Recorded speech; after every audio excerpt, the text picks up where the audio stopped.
it's the kind of thing where you go like, hey, this starts out as like, damn, it's a movie for the whole family. Even adults get some fun in it. Yeah. And then there's a point where you go like, it's for the kids. Yeah, exactly. I was foolish of me to think you wanted me here. I'll see myself out.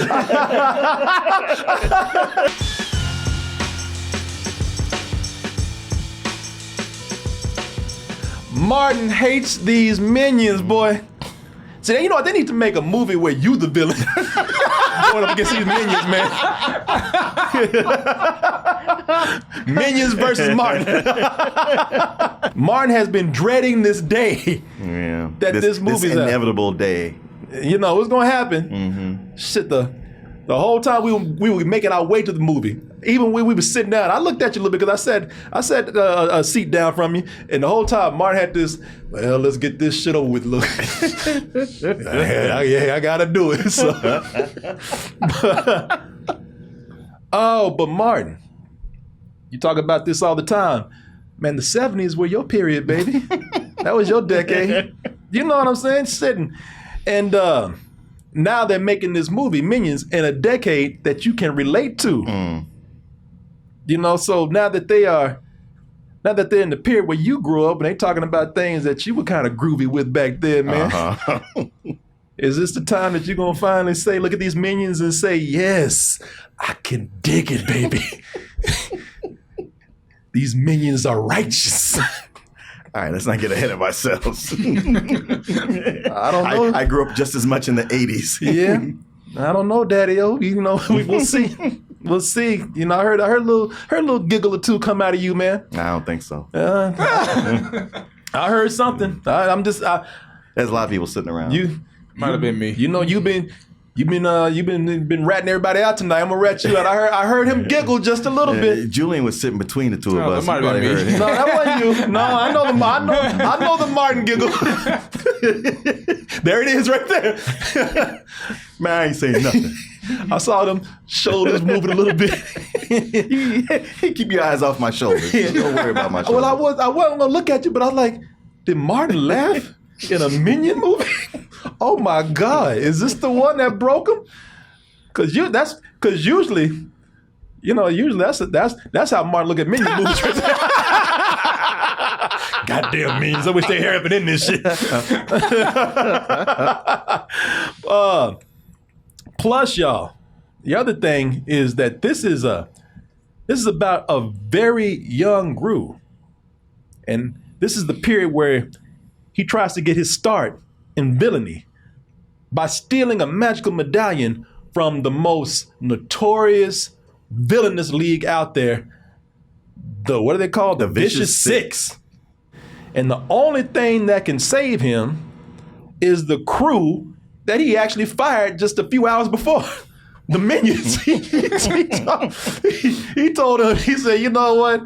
I think I'm just going to do my own thing now. So when I get back, y'all better be gone. Right. When I get back, I want all y'all shit out. And the moment he walked out the door, they get kidnapped by a van. Like the black phone. Like the black phone, yeah. The moment he fired, because they looked at him walking away like, you believe this mother?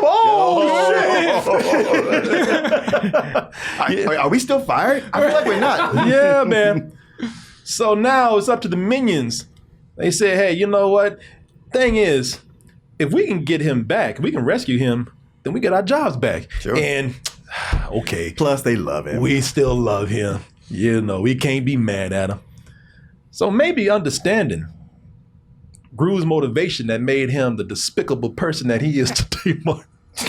Maybe understanding. I don't know about all that. I don't know, Martin. Maybe now that it's all put into perspective for you, Martin, maybe this will make you like these Minions and Gru just a little bit better. As we watch, or have watched, and now are about to review Minions, The Rise of Gru. We'll watch this trailer and we'll be back with our review. There are a lot of other villains in the world. This world is mine for the taking. Martin almost got up at that point. I was ready to grab your ass. Wait a minute, Martin. Just 5 minutes, man. Just 5 minutes. Yeah, we 5 minutes in the movie. Yeah, come on, man. I ain't sitting here by myself. Just couldn't resist, could you? Make me king.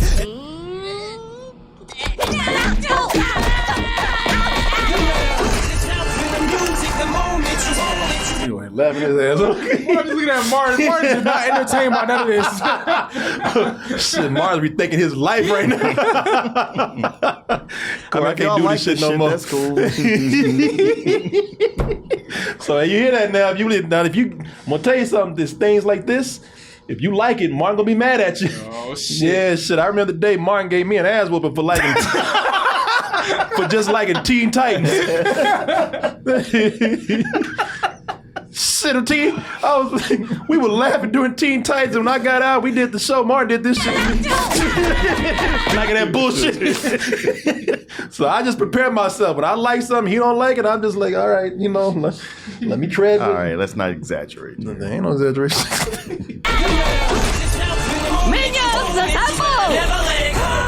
Man, they showing the whole movie. They So damn big. They showed you the end. People, spoiler alert, but they spoiled everything. They show you the end of the movie and I know, the everything. big climax. Yeah. I'm like, damn. I was gonna save that. Yeah. I know. One of us had mentioned, you'd be like, man, don't. I sure would have. Don't spoil the endings because we're going to lose viewers when you do that. And you turn on the trailer and it's all right there. The whole damn movie. And Mars right away, be like, come on, man, what you doing, man? And, well, they put it all out there for you. Shit, so if you don't like Minions but are curious, you got the abridged version right here. There you go. You just saw it. Yep. Wow. This is the movie, y'all. Shit. Universal, do y'all want to make money? We going to make money. Oh, that's what it is. They're like, shit, we can show people the whole movie. We can show you the whole movie. And you still gonna pay for it. Yeah, that's a bold ass move right there. Balls God of damn, steel. Universal. Shit, they just flexing now. I know. They just whip their dick out and put it on the table. I'm not. One shot. I did prep myself for the worst. A lot of butts. Just a lot of ass cracks. They making jokes with here. And of course, if there's an ass crack in a kids movie, it's gonna be followed by a fart joke. Super villain. And that's when I was like, all right, here we go. I guess I'm just here for the kids now. You know what's up. Because I sure ain't here for me. Yeah. any other you grown ass people up in here, man? Nah, man, there was a mother who told her kid, you can scream and yell as loud as you want in here. Oh, I know, because you know what? The kid was cool. She was screaming and hollering though. And dad was, boy, there was a couple behind us, a grown ass couple, a mother and father. They were back there. The kid probably watching like this. God damn, can't So take y'all nowhere. embarrassing. I know if there were a couple laughs in the beginning. But then I tell you, when things start to pick up for me, as they start to play with this time period of the 70s more.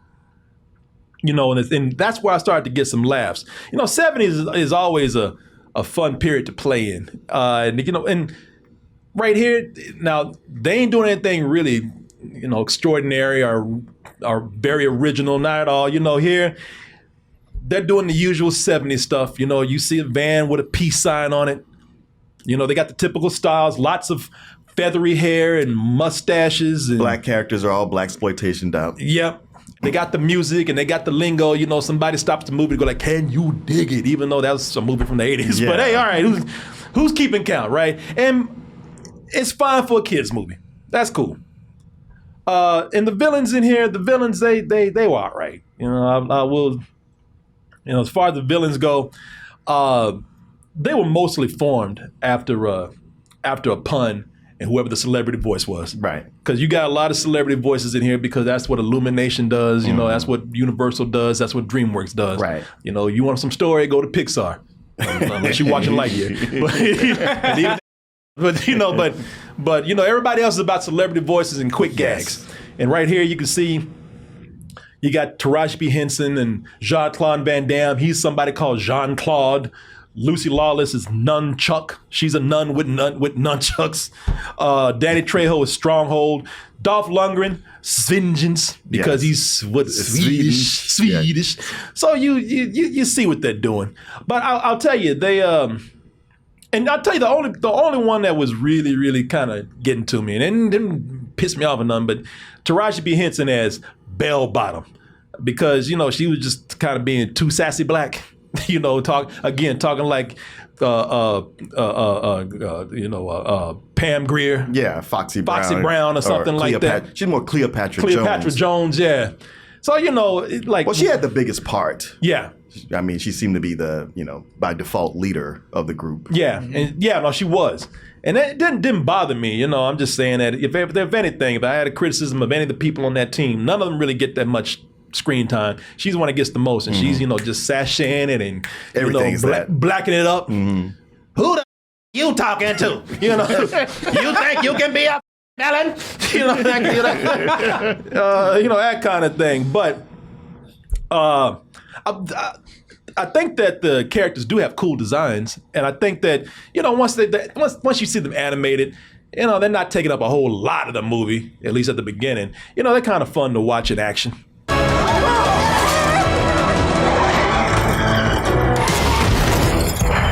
like He-Man action figures. For the most part. Like one dude got a lobster claw. Yeah. Oh, Danny yeah, that's Trejo's right. character got big ass fists. These are already own He-Man characters. I mean, action figures. These characters, they don't like personality-wise. You don't get to really know them. They don't do anything but the action scenes. But man, those are gonna be some awesome action figures. Exactly. You can see that. You watch this movie and go, toy. Exactly. Toy. It's almost like they took He-Man figures and just rearranged them to be that shit right there. Yeah, right? They probably found a warehouse of old ones and just repainted them. And take that fist off here and just put on that big ass Mexican right there.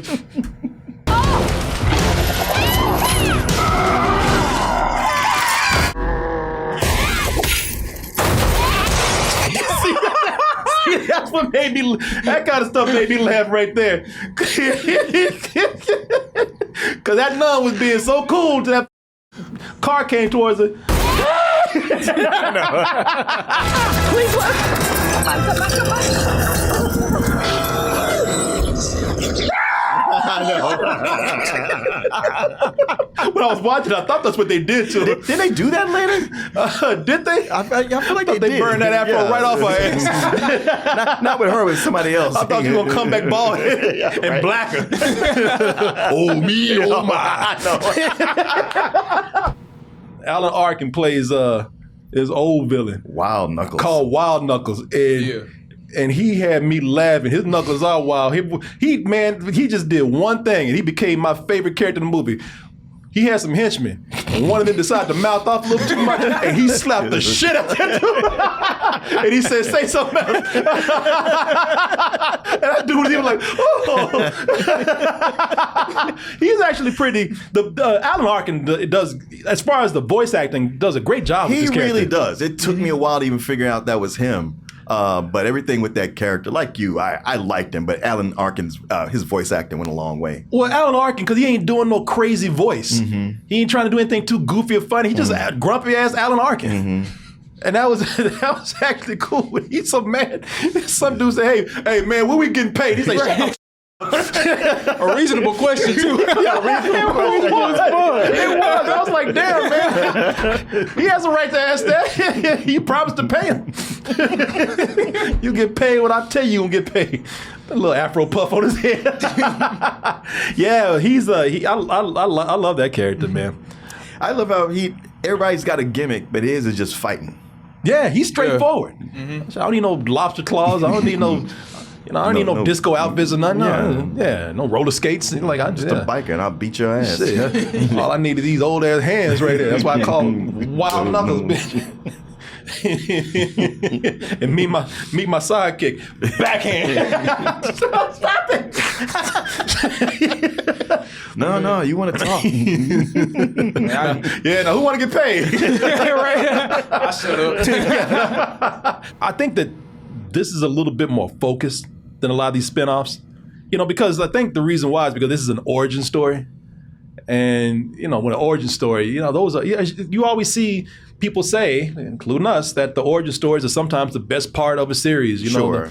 because you get to focus on where this character came from, how they got their powers, how they got their, their position, whatever, they got something concrete to work with. Yeah, and they're often not trying to be big epics, and nobody's going into space. You're keeping it small, and it's all about focusing on the character. Yeah, exactly.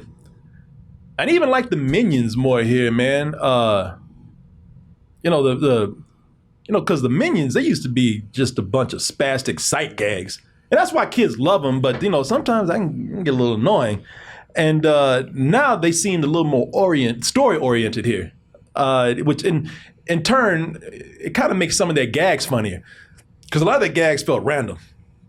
They just do them because, let's all right. We got you here. Do something. Yeah. Or the movie needs to pick up. Yeah. We need to get a quick laugh out of the kids. So just have them do something funny. Slap each other, something like that. Here, they're more likable here. And you know what? I like them because before, when we had the other movies, even because I like Despicable Me, I don't have a problem with that. But I always wondered, why did he hire these little bitches, man? Mm-hmm. They never got anything done.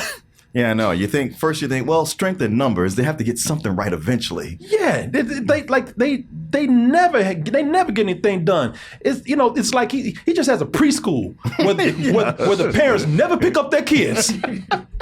just juice and cookies all day long. Right. For them to go crazy with. They feel a little more earnest, man. They even seem just a little more competent.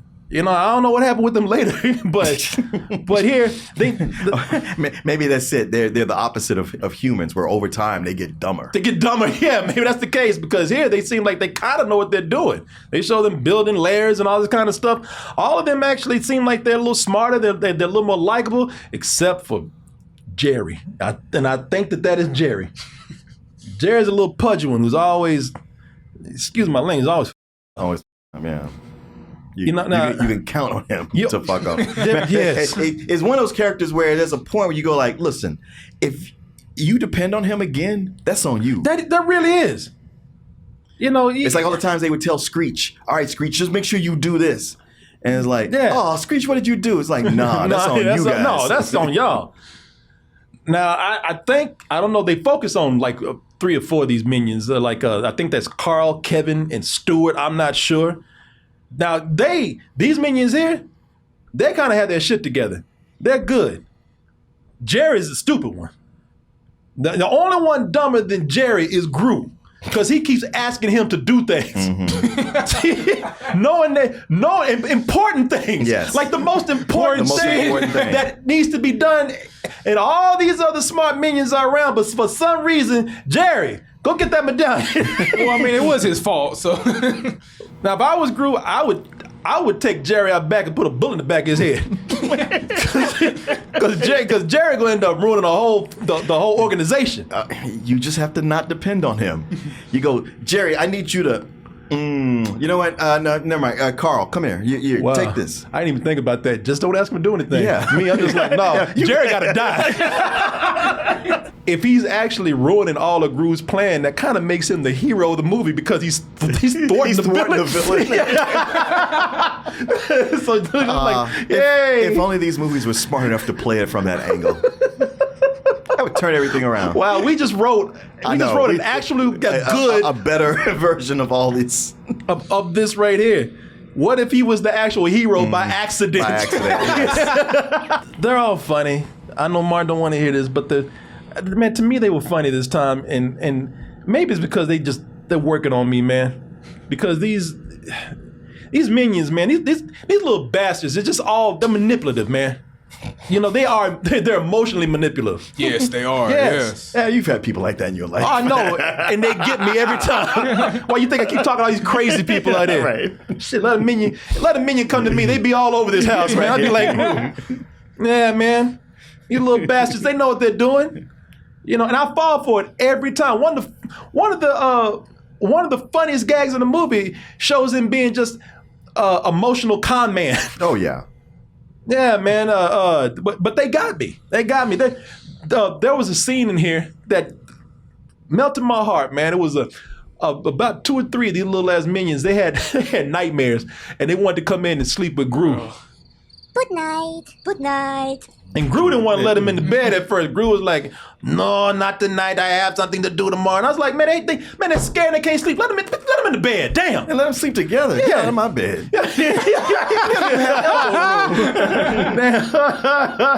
was going to say, don't be that way, but got through talking about putting a bullet in the back of one of them. But I was just like, damn, man, quit being that way. Let him in the bed, man. And you know, it's because they know how to work those little eyes.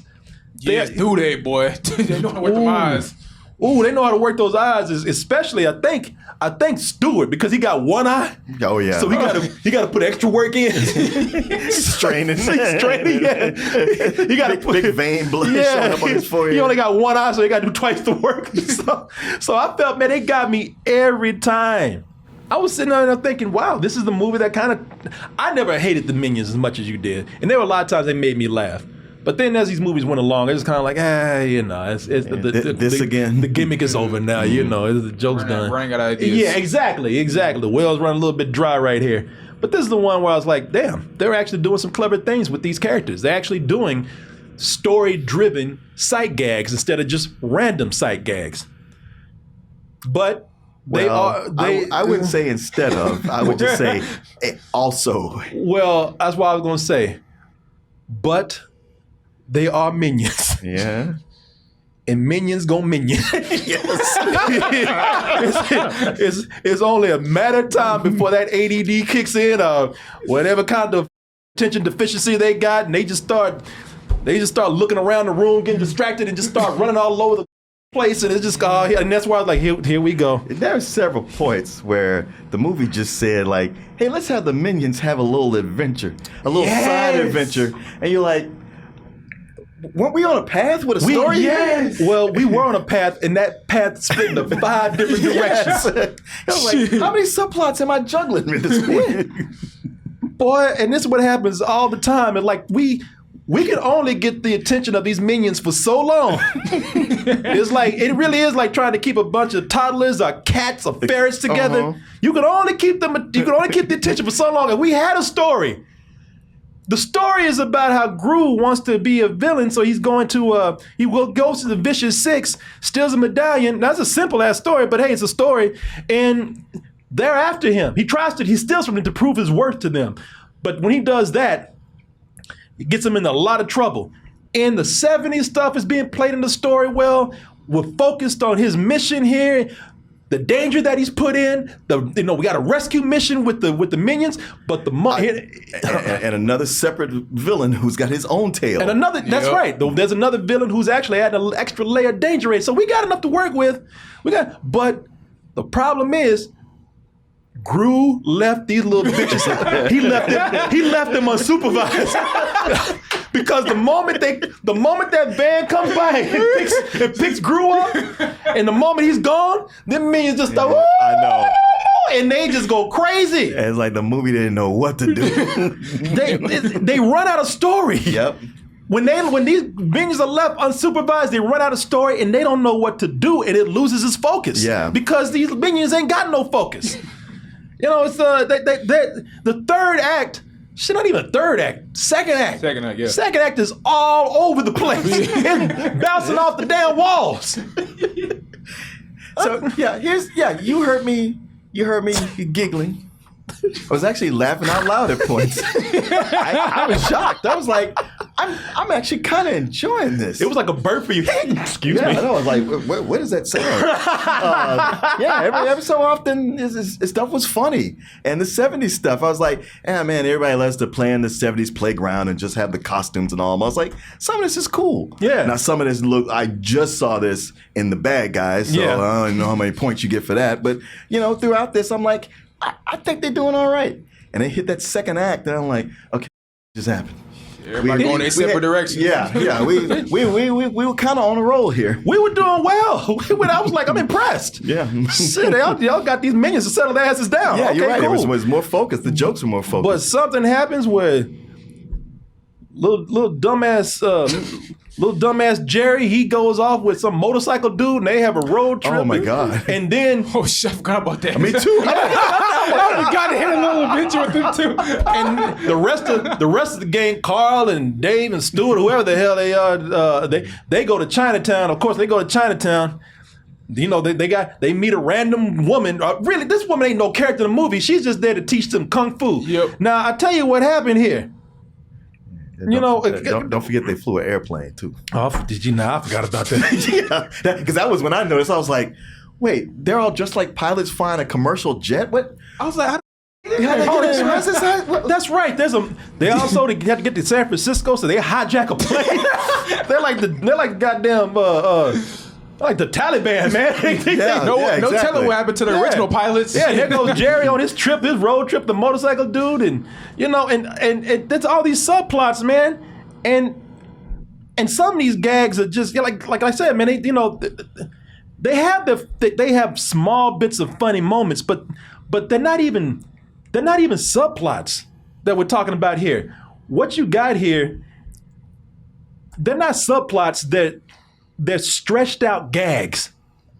And some of that, like something that should just be something very quick, a segment or so. Yeah. They stretch that out as if that is story, and it's not. It's one long gag. Yes. Yeah. And you can't stretch these kind of gags out that long.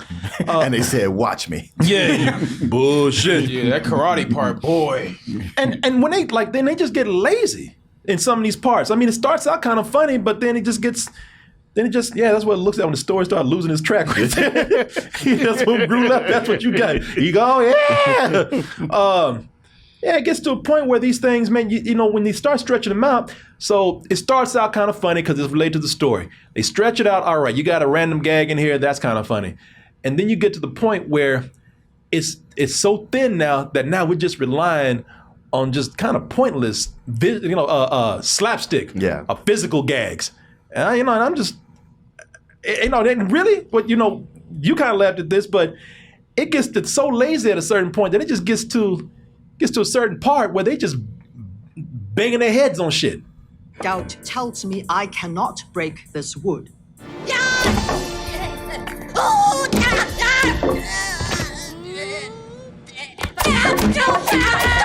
Okay, all right, Damon, all right. And I finally had to get to a point. I'm like, why the hell is this happening? I know.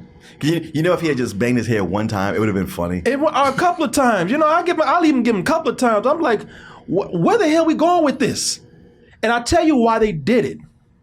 I know exactly why they did it. It's done because, well, like I said, the story's losing focus. And they really are just stretching out time now. Because they don't have any story, and frankly, I don't think they bothered to have any story. They like, we're gonna make our money. Why do we need story? Yeah. We got minions. Yeah. You got minions. You don't need a story. Shit, but minions been slapping and banging each other around for the last 10 years. So why should we be writing story now? That's what kids love. Mm-hmm. But the other reason why they did it is because the reason why these are stretched out like actual subplots is because of the celebrity voices that they got. Oh, right. They got Michelle Yeoh as the random Asian woman in Chinatown, and the voice of the motorcycle dude is the RZA. Oh, that's who it was. Yeah.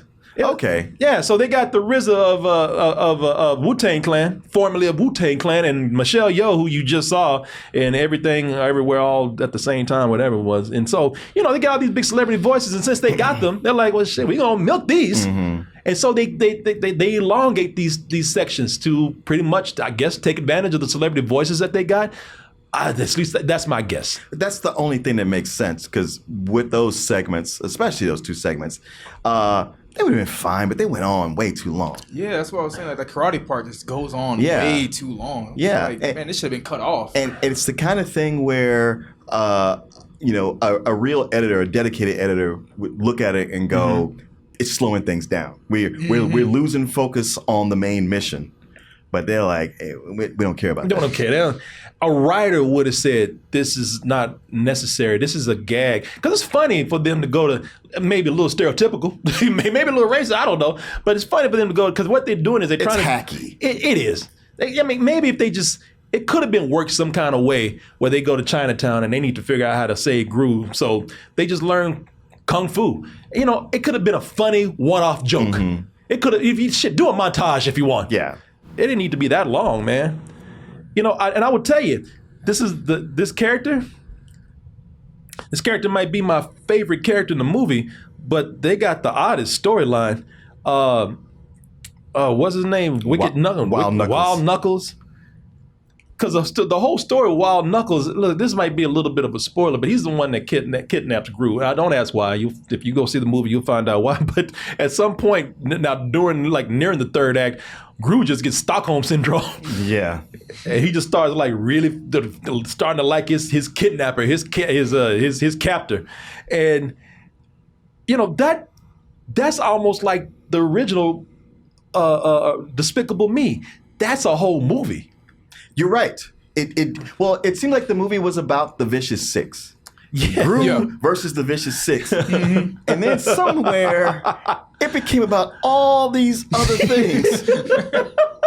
So by the time you get to this part with him and Knuckles, Wild Knuckles, you're like, this could have just been folded into that whole thing with the Vicious Six. Instead, we got all this, everything's splintered. Yeah. And now it's coming back to this. You're like, I should have been writing this down. Yeah, exactly. Because I'm having trouble keeping up with it. Yeah, this whole thing with Wild Knuckles and Gru having this emotional bond, that feels rushed. To develop an emotional storyline like that, that's a movie. Mm-hmm. Hey, you all right? No, you can't do that. No. I mean, you can, I guess, but I wouldn't do it. No. So it's like a lot of movies we see from these animation companies, they've been through the hands of a lot of writers. Yeah. And there are times when, with the right script and enough care, that can be disguised. That can flow very well. And then there's time where there are times where if it's rushed, or if they don't care, or if they're just not good at writing or putting these ideas together, like if there's 4 or 5 people writing a script, sometimes you can tell like all these ideas have just been crammed together. Mm-hmm. And that's what this feels like here. Yeah. There's a lot of, let's do some punch up. Oh wait, we secured this talent. Write some scenes for them. Yeah, and boy, that ending just happens. I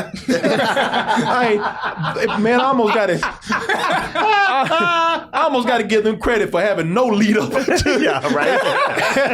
having no lead up to a so-called climax. Because this medallion that Gru stole, they said in the beginning, it got magic powers. We don't go into those powers. Hell no. We don't talk about this medallion no more. Nope. It's just magical. Why is it magical? So it can take the Vicious Six and at the end of the movie, just change them into big ass creatures so that we can have a big crazy climax where they, everything is big.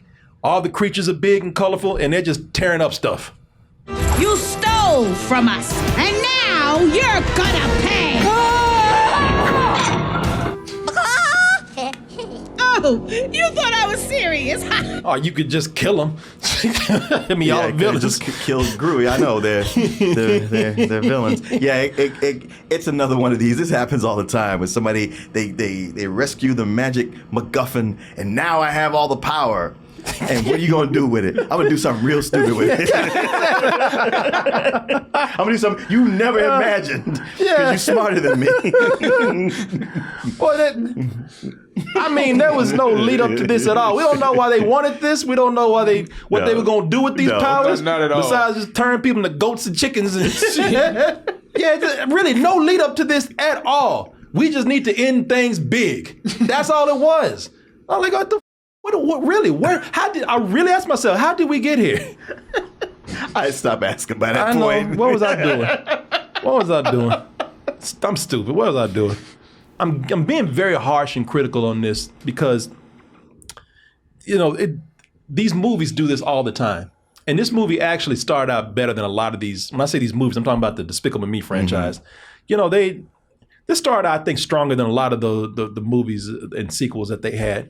Spinoffs or whatever, but the weakness of a lot of these movies is that there's a point where the characters just run amok. Yeah, and I wouldn't mind it so much at the beginning, the first act and a half, whatever, if it wasn't so strong. And I really did. I thought it was actually pretty good fighting this. I know what the deal is. I'm actually, I'm pretty positive about it for the stuff that they did well. So it's a shame that again they can't maintain. But go ahead, sir. Yes, they can't maintain and yet I still found it to be the best of all of these Minions movies. Yeah. I mean, I even during the parts where I was like, okay, story-wise, this is all over the place. I mean, it really is. The whole thing I thought was like, this is a kitchen sink movie because they just took everything and just buckets and just dumped it in there. And it's too bad, but it's the kind of thing where you go like, you know what? This started out so much better than the other movies that I was starting to see it as a legit animated movie. And then eventually it's like, no, it's still a Minions movie, but it's the best one. It's the kind of thing where you go like, hey, this starts out as like, damn, it's a movie for the whole family. Even adults get some fun in it. Yeah. And then there's a point where you go like, it's for the kids. It's for the, exactly. I was foolish of me to think you wanted me here. I'll see myself out. It's been a while since I've seen any of the other Despicable Me movies, so I forgot what these movies were even like. Yeah. But like going into this, man, like you said, that first act, I was like, okay, I'm on board with what they're actually doing here. How they have Gru trying to go against these people. I'm like, I'm liking what they're doing here. And in the movie, just everybody goes their separate ways, and I was just like, hey, there's too much going on here, you know? And it's just like, why did you have to do this? Like, why couldn't y'all just focus on what y'all had in that first act? Like, I'll just give it this, man. This movie is definitely for kids, y'all. Like, especially when you see that second act, you're like, oh yeah, this ain't for me. It's straight up for kids. And that's really there's nothing wrong with that. I mean, maybe as critics we love Pixar and seeing stories, but there's nothing wrong with that. Not every, again, the mantra is not every movie has to be a Pixar movie, but they do need to be kind of good and make some sense. But You asking for a story? What was that? Martin said, "Silly me." Am I doing the same thinking? What would you rate it? Honestly, even though I have all these problems, I probably like you. I feel more positive than negative about the movie. It's a low matinee. It's enjoyable. I'm mixed between a matinee and a rental, but if I look back at it, I think it's just straight up rental. Okay. Wow, I'm kind of caught between. I was trying to figure this out earlier. I mean, because for the kids, it's going to be a lot of fun. Yeah. Because I was there at low matinee. Very low matinee, and then I was like high rental. But either way it goes, it comes out to a positive. So, I mean, I'd probably go low matinee, man. There are some good stuff in here, and like I said, it's just sad that they couldn't follow through. I know, because even when it was bad, they were having some good gags in there. But there's a lot of annoying, just kind of bullshit gags where it's like, okay, y'all are wearing me out with this. Yeah, the part where it starts to get bad is during that climax, really. That climax is terrible. Some of the stuff that they're doing, like when they were flying the plane, even I laughed at some of that stuff, but it's just nothing coherent, that's all. It doesn't have a flow. Yeah. So, I'll probably I give this a lowest of matinees. Huh? I mean, like you heard me, I was like, I'm more positive about it than negative. So, yeah, it's all right, man. It's not terrible. So there you go. Damn, I can just feel the audience now. Just looking at us like this. Wow, you cost me channel points. It sure did. Especially with Martin shit. Oh no.